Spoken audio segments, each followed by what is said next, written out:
All right, so let's continue on here today. And so we are going to take a little bit of a break from our review to talk more about what causes something to be strong or weak. And how can we actually go about ranking acids, especially, we're going to look mostly at acids.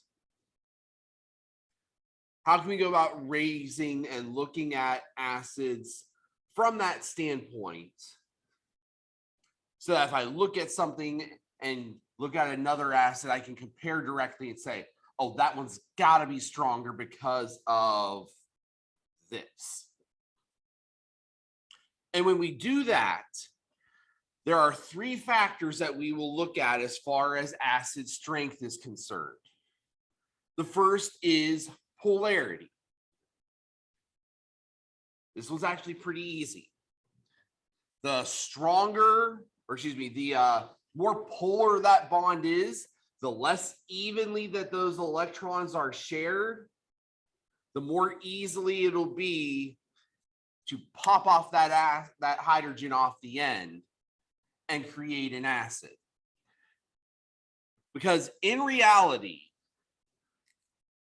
for most acids, binary acids not being kind of the exception, for most acids, we are looking at the OH bond.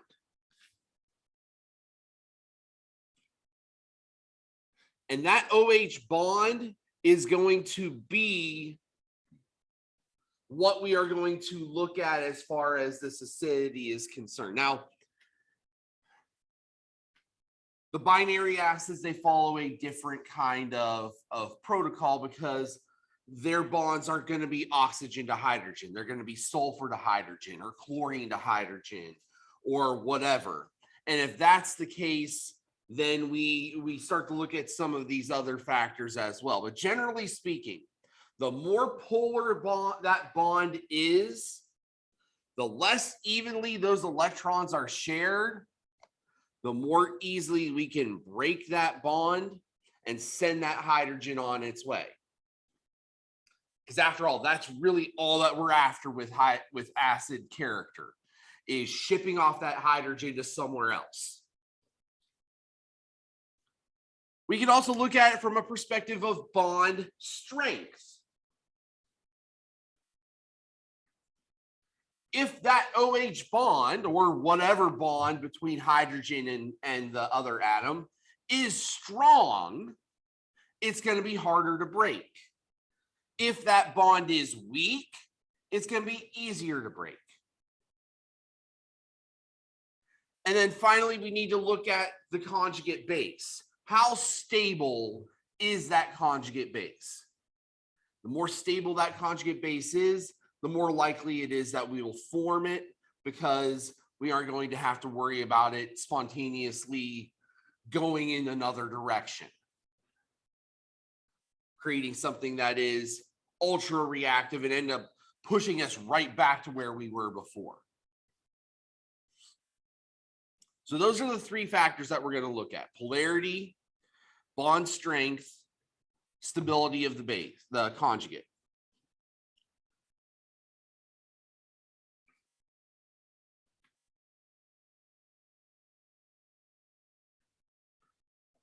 As far as the binary acid is concerned, we really look at two of those factors. And it depends upon, are we looking at a horizontal trend or are we looking at a vertical trend? If we're looking at a vertical trend, bond strength is going to be the deciding factor. And generally speaking, bond strength is going to have a lot to do with the sizes of those atoms. I want you to think about a Chem 105 concept here. I haven't explored it since chapter 4 and chapter 3 accordingly. That size piece, the bigger those atoms are, the further apart their nuclei are going to be, which means the bond itself is going to be longer. And what do we know about the relationship between bond length and bond strength? Big bonds are going to be weaker bonds because those nuclei are going to be so far apart that the attractive forces that are going to be holding these protons to those electrons are going to be weaker because of that distance. So is the case inside of a group. If I compare hydrogen fluoride to hydrogen chloride to hydrogen bromide, the reason that hydrofluoric acid is not a strong acid isn't because of electronegativity. We know that fluoride is the most electronegative element out there. Why doesn't it work? The size.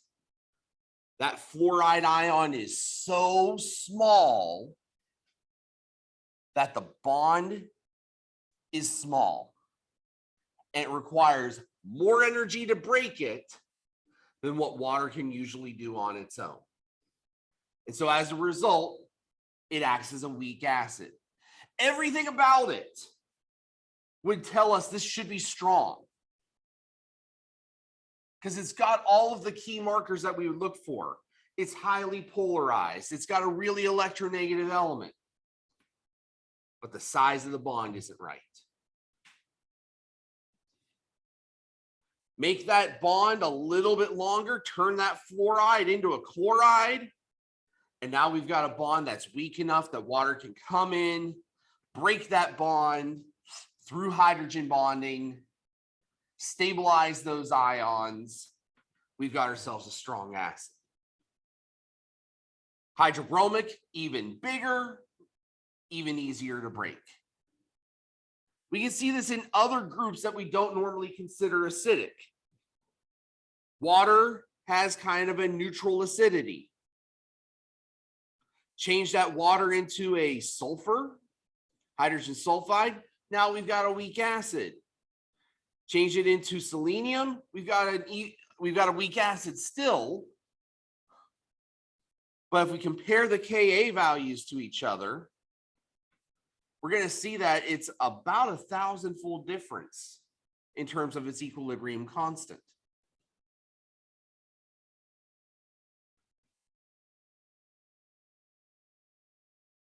If we're going across, now we need to consider polarity differences. So if I look at the difference between carbon, nitrogen, oxygen, and fluorine, what I'm going to see is that as we go across this row, it's going to become more and more and more acidic. Methane, silane, neither of them are reactive with water. Neither of them really have acidic or basic character. They're more in that organic side of the world. Ammonia and pH 3, a little bit more. They tend to be more basic than acidic, but they at least are reactive toward water. And then as we get to the oxygen group and the halogens, that electronegativity difference, that bond polarity, starts to become big enough of a deal that we see reactivity taking on. We see the hydrogen ion becoming weakened enough that bond gets broken and the hydrogen ion pops off of it.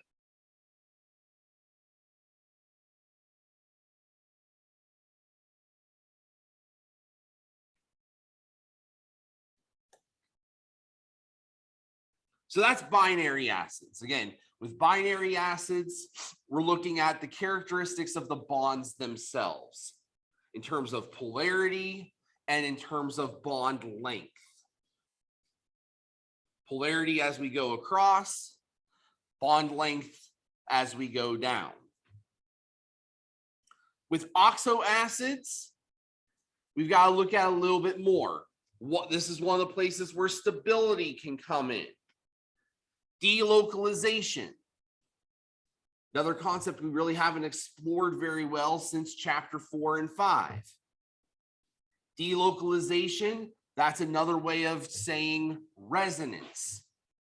So if you remember drawing those resonance structures in Chem 105, where we showed, okay, this double bond in the nitrate ion could actually be here, here, or here. That's a phenomenon known as delocalization.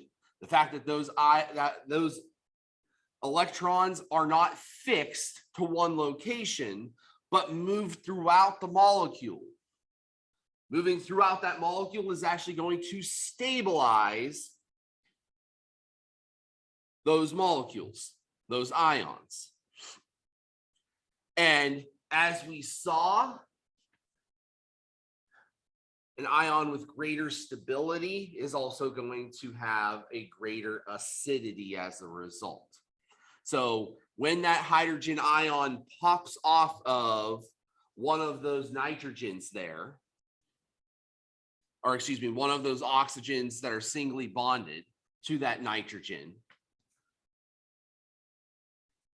that nitrate ion is going to be stabilized by its resonance. And therefore, that makes the hydrogen ion more easily willing to pop off, because the resulting anion is not going to be unstable and reactive and grab it back as soon as it pops off anyway.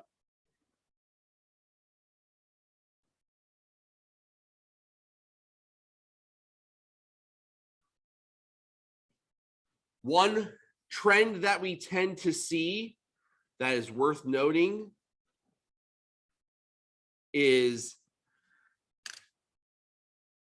in ions where we have delocalization, the presence of extra oxygen atoms is going to be important. The presence of those extra oxygen atoms will add to more resonance. If I compare the nitrate ion on top versus the nitrite ion on the bottom, I can see that there is going to be more resonance in the nitrate than the nitrite. That is going to add to its strength. That's going to add to its stability. Now, one other thing that those extra oxygens do is, because they are electronegative, they're going to pull electron density away from that hydrogen bond. And that's going to make that bond weaker.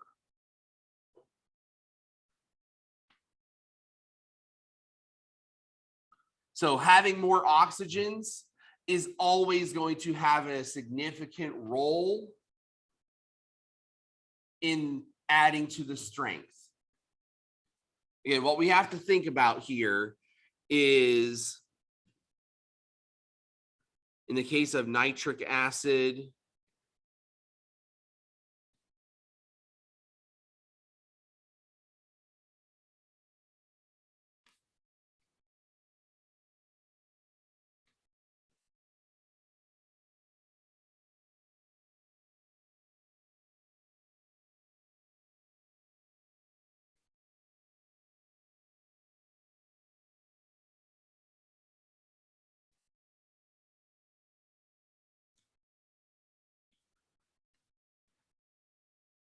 this is the bond that we are looking to break. And so if I have extra oxygens here, those oxygens are electronegative. They're going to pull electrons toward themselves. And by pulling electrons toward themselves, they're going to be pulling electron density away from this bond, which is going to make it weaker. And that extra weakness results in a bond that is easier to break and an acid that we classify as stronger. The more of those groups that we add,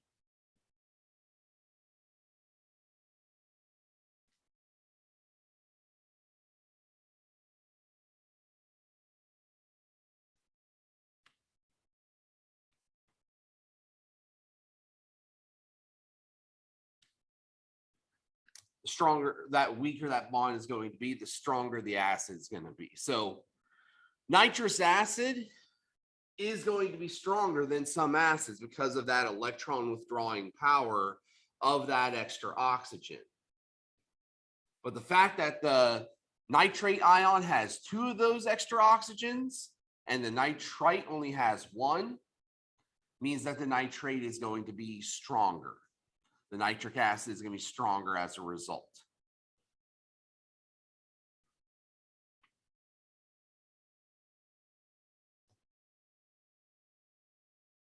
And so we can see this in other ways as well. So the element Y that we're referring to here is the element, the center atom.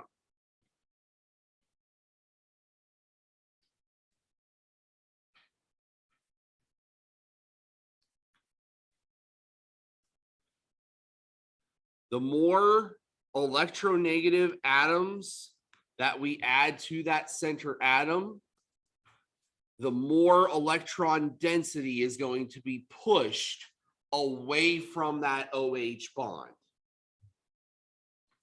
So in hypochlorous acid, we really don't have a whole lot. I mean, we've got the chloride there. And yes, chlorine is electronegative,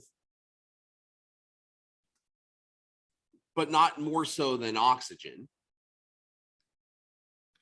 As we add more, we see that more electron density is going to go toward those extra oxygens. And the more electron density that goes away from that bond, the stronger that acid is going to be. Because that OH bond is getting weaker and weaker and weaker as we add more and more and more of those oxygens onto the bottom.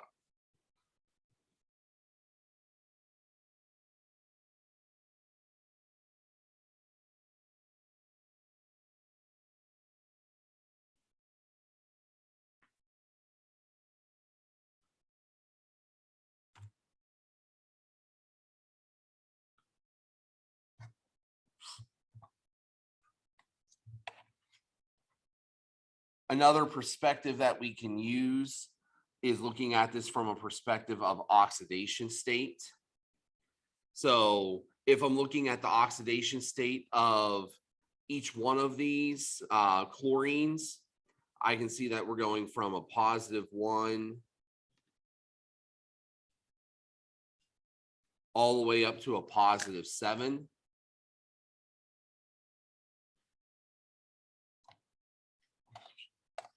And if we look at the Ka values, and we haven't really talked about this exclusively, but we understand that the idea of an equilibrium constant tells us where the position of the equilibrium is. And so the smaller the value is, the more we're favoring the unionized molecular state. And the larger the value is, the more we are favoring the ionized state that is giving us acidic properties. So for hypochlorous acid, our Ka value is something times 10 to the -8th. Adding that 1 oxygen, changing that oxidation state to a +3, we jump up by almost 1,000,000-fold in terms of the equilibrium constant.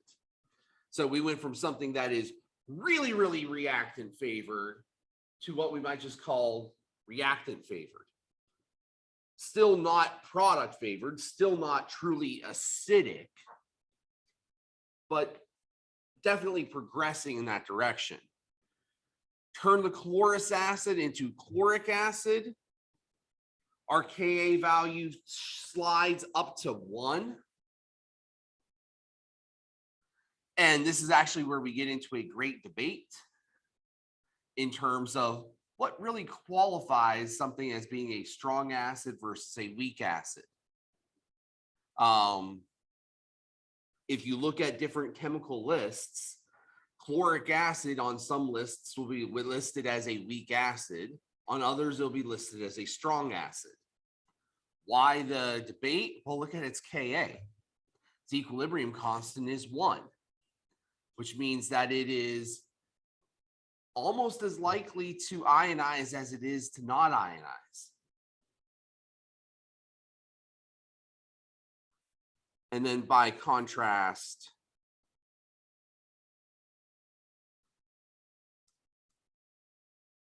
perchloric acid is definitively listed as a strong acid. Its Ka is considerably over 1. It is definitely now on the product favorite side, so much so that we actually don't assign it a K value because it is just too product favored.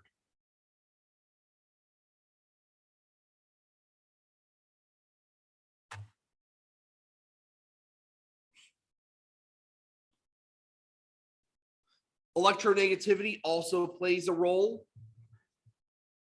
For these weaker acids, we're looking at the hypochlorous, the hypohalic series. So hypochlorous versus hypobromous versus hypoiodous. We can see that the electronegativity is decreasing as we go down that group. That would be expected based on what we know about periodic trends. And we can also see that that lack of polarity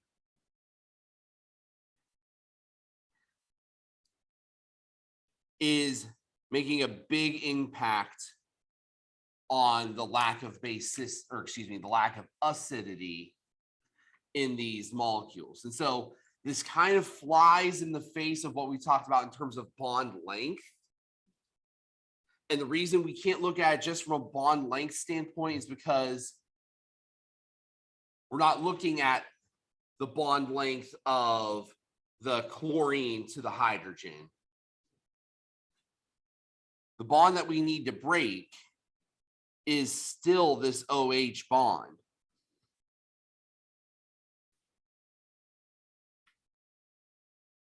The problem is, as we go down that column, the ability for this ion, or excuse me, for this halogen to withdraw electrons is getting more and more diminished because it's not nearly as electronegative. The greater the electronegativity off of that OH bond, the weaker that bond is going to be. And so when we couple these with adding extra oxygens for stability and for electron withdrawing power, we start to see that trend kind of pulling all together.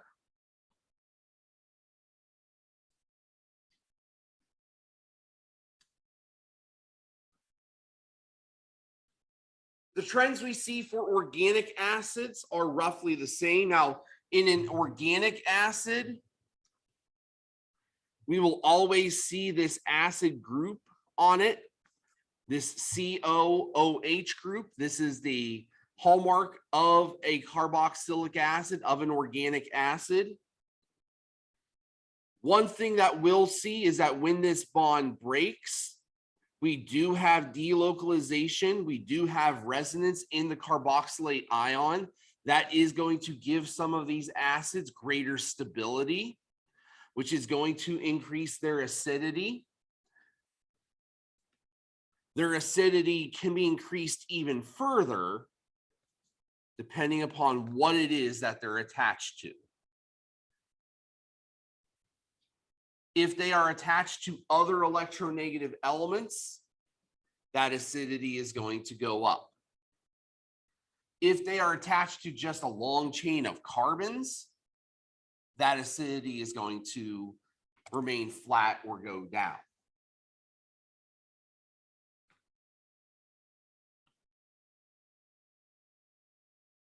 So it always comes down to what is on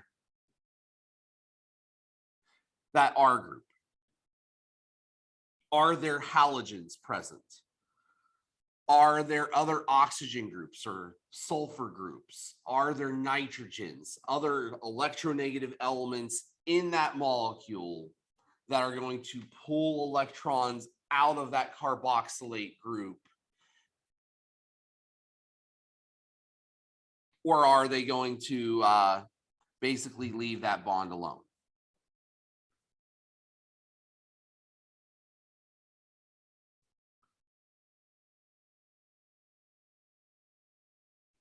Now we can start bringing in some of our concepts of equilibrium.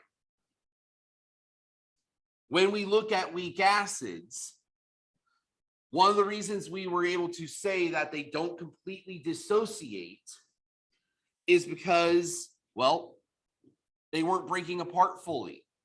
Now that we have a better understanding of equilibrium, we can actually put some context to that, and we can actually put some number and calculation to that as well. So our generic reaction between an acid and water is this. Here is our weak acid, HA, reacting with water to make the conjugate base A- and the hydronium ion H3O+. If we were calculating a K value for this equilibrium, we would end up with this, A- times the concentration of hydronium divided by the concentration of water divided by the concentration of HA. Since water is a pure liquid and therefore a constant value, we would take it out of the equilibrium, and that would allow us to change this Kc to Ka, A indicating that we are looking at the equilibrium of an acid. And so the equilibrium constant for that acid would be equal to the concentration of its conjugate multiplied by the concentration of the hydronium ion divided by the concentration of the acid, HA. All of those concentrations being, of course, the equilibrium concentrations.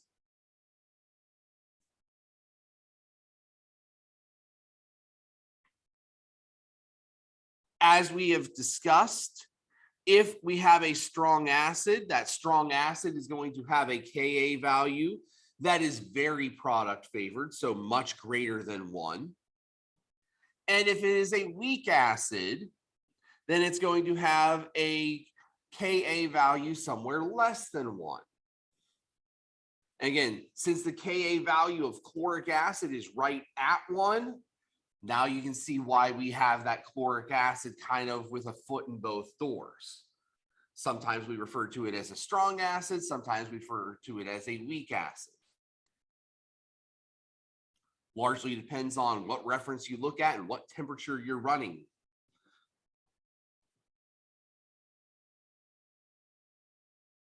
But this here is nothing new. And actually, there are a couple of problems that you might have seen last night that involved acids.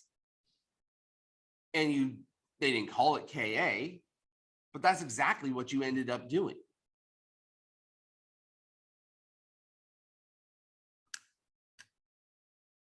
Just as some context here, here are some values of Ka for a couple of common acids. So acetic acid, which is probably our most common weak acid, has a Ka value of 1.76 times 10 to the negative 5th. Formic acid, which looks a lot like acetic acid, but without that extra carbon, has a Ka value of 1.77 times 10 to the negative 4th. Hydrofluoric acid has a Ka value of 6.8 times 10 to the negative 4th. Again, we talked about it when we were looking at those binary halic acids, and that bond size really makes a big difference there. Even with the electronegativity difference, it's still kind of hard to break that bond. Hypochlorous, we talked about before, HOCl, 2.9 times 10 to the negative 8th.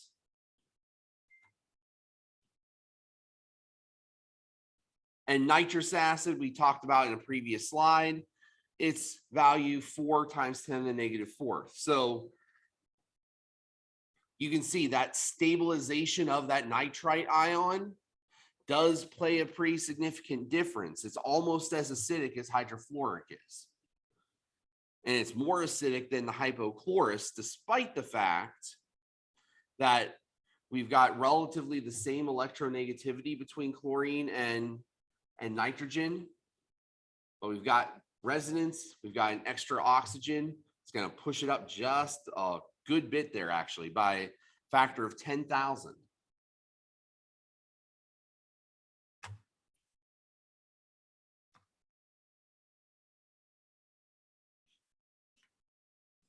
All right, we've got 4 acids here: hypobromous, bromous acid, bromic acid, perbromic acid, and perchloric acid.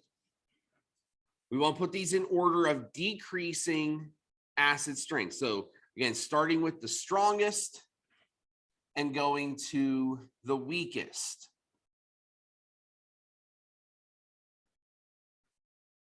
So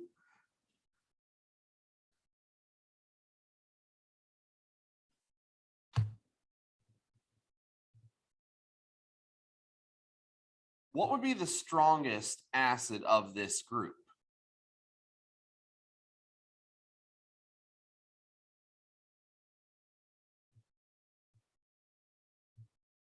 Okay, we can probably narrow it down to 2 guesses. We know the impact of those extra oxygens. So it comes down to which is going to be the biggest in impact: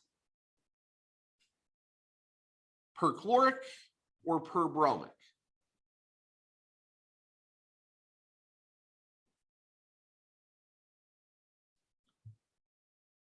So what factors do we have to consider here? We've already maximized our oxygen output.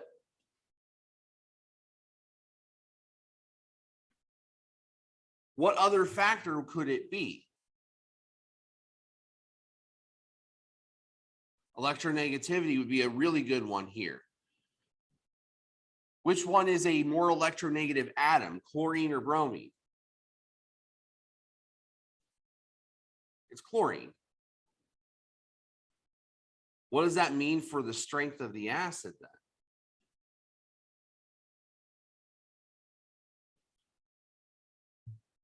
It's going to be stronger. So perchloric is going to be the biggest of the group. And the reason it's going to be the biggest is if we're looking at it from a structural standpoint,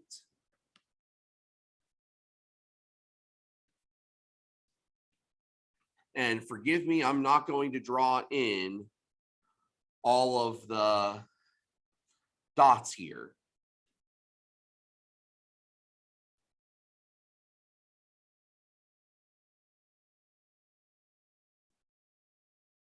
But it's the same kind of argument that we saw in this slide here. If the number of oxygens that I have that are pulling away is the same, I've got to look at what that center atom is and the pulling power of that center atom. The chlorine having a higher electronegativity means it's going to pull on that OH bond just a little bit better than the bromine is.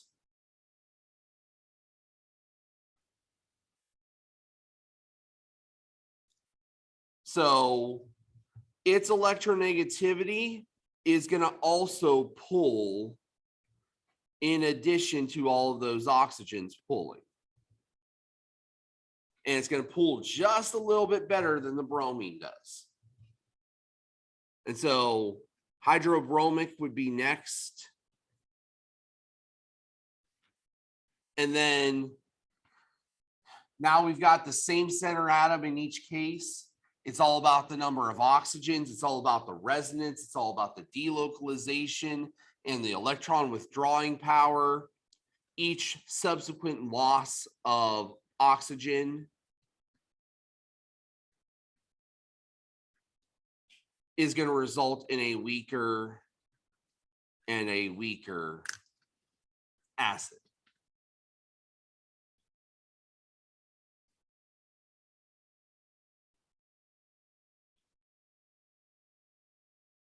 All right, any questions here?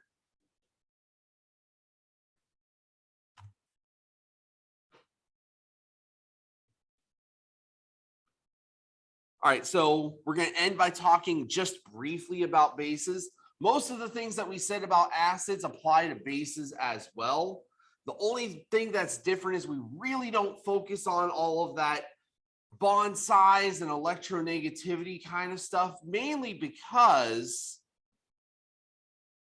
those things really don't apply with bases. For the most part, we're looking at hydroxides, and for those hydroxides, we're going to see them being produced out of reactions of oxides with water. We're going to see them dissociating out of ionic character rather than out of covalent character. So there just isn't as much to discuss. But one thing that we can discuss is the fact that when we do have molecular bases, and molecular bases we can usually pick out because of the presence of nitrogen in the chemical formula. So most of our molecular bases are going to look organic in nature.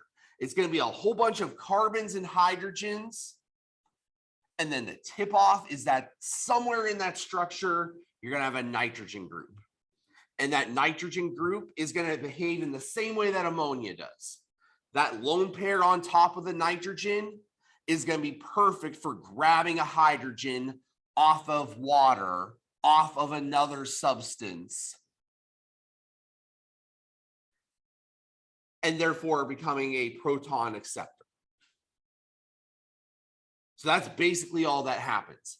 Nitrogen, lone pair on it, that lone pair grabs a hydrogen.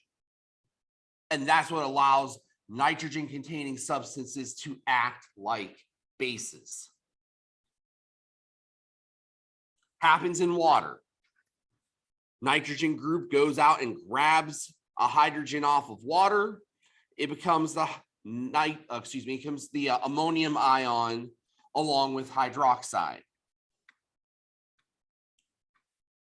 With bases, we're going to see a very similar kind of equilibrium expression. We're going to call it KB, B for base. But the framework is going to be exactly the same. Concentration of products divided by concentration of reactants. And since water is a pure liquid, it's going to be left off of the expression. In the case of ammonia, ammonia's KB is 1.76 times 10 to the negative fifth. And if that sounded familiar to you, that's because that's more or less what acetic acid's Ka is. The Ka for acetic acid and the Kb for ammonia are actually remarkably similar to each other, which is a weird little quirk, but it works out really nicely in our favor because our most common our most common weak acid and our most common weak base kind of mirror each other.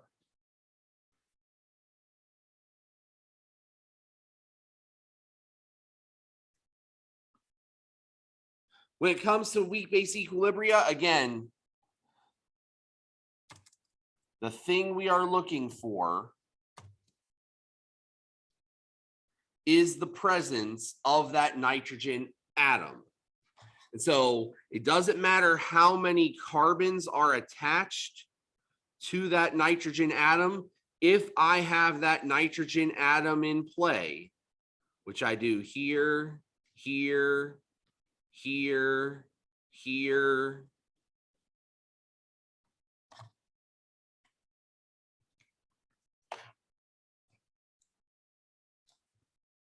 and here on phenylamine,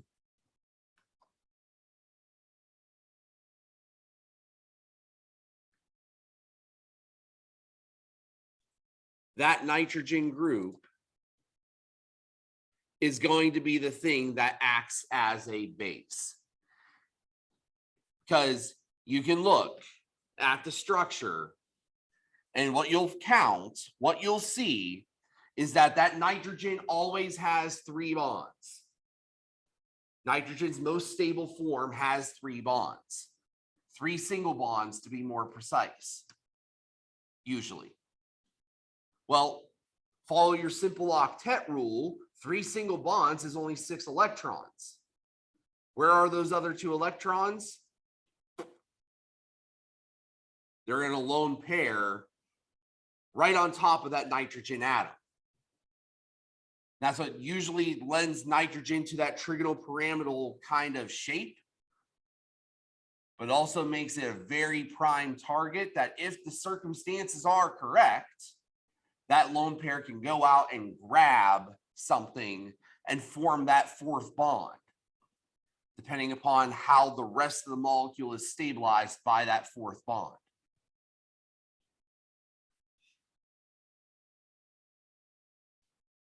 Now, the basic interactions with all those are relatively weak.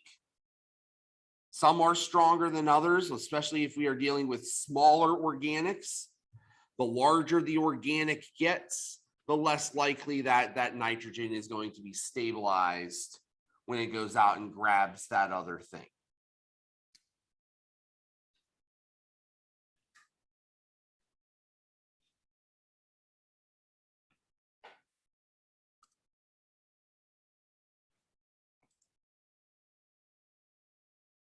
All right, so that is all for today. So like I said, mostly review for today, a couple of new concepts, integrating a little bit of that equilibrium stuff into what we already knew, just to kind of help us move forward a little bit. When we come in on Monday, and yes, we do have class on Monday, haven't had one yet, but this one is the day.